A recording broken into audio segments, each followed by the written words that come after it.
Great Scott! Great Scott! Great Scott!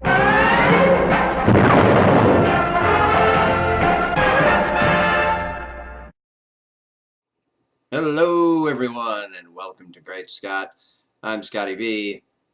It's good to see you. Today I want to talk a little bit about Young Justice. Now, you've heard me go on and on about how I really love it. I think the stories are great. The depth of character is great. Now I'm going to say some of the negative things that I have been feeling about it, at least lately. The show is still great. The animation is still great. If you're not watching this, you should be. And as a Superman fan, maybe I just need to forget about the fact that they all exist in the same universe as Superman.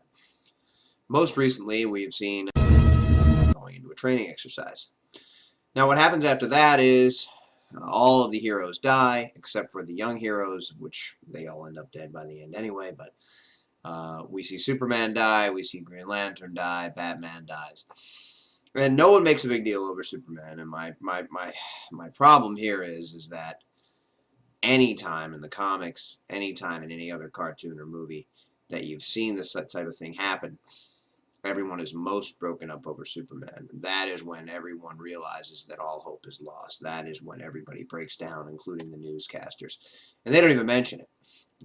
When they do focus on the newscasters, they things like, Aquaman and Green Arrow are finally dead. But no one ever says, this just in, we have horrible, horrible news. Superman has been killed. And that's kind of the way it would be.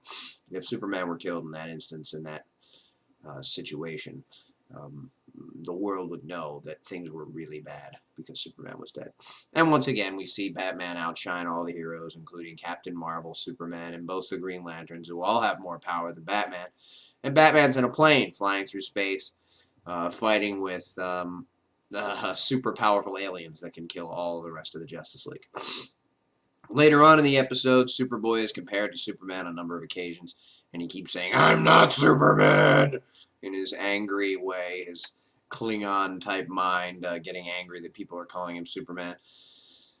And all I can say is, good job. You proved that you're not Superman, and here's why. Superman would never, ever have left those soldiers in that room to be killed, even though Aqualad or the soldiers tell him that they're more precious commodities and that they need to survive, so they have to go first. Superman would never accept that. Superman would never do that. If Superman died in that room trying to protect those soldiers, then that's the way it would be. But Superman would not run into that tube and take himself away when there were innocent human beings and soldiers that needed to be protected. He just wouldn't do it. So we get further proof that I'm not Superman, because it's not something Superman would do. In the next episode, they're dealing with their tragedy, and we see a giant criminal outbreak in Metropolis. Apparently, thugs from Intergang or thugs from somewhere else have Darkseid provided apocalyptic weaponry. And I think that not only Superman would show up, but there would be other members of the Justice League if such a huge outbreak, explosions, giant robots, and other things were going on. Now, I realize a lot of times these creators complain about using Superman. They don't know how to do it. They're not sure how to control it. They're not sure how they can make him relevant and then not outshine all the other heroes.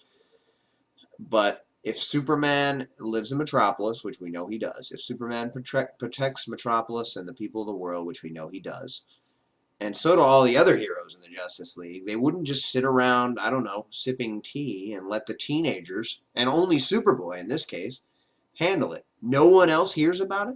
No one else hears about these explosions. No one else sees these apocalyptic tubes open and people travel through space and time.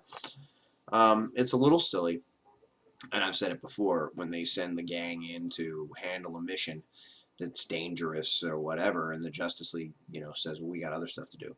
I'm not sure it would be handled that way. And I know Young Justice is about the kids, so we're going to see them doing things without the Justice League. But at least cover their, Superman's on another planet, or I guess we can assume that he was busy with Justice League work. But something like this was going down in Metropolis, Superman would be there.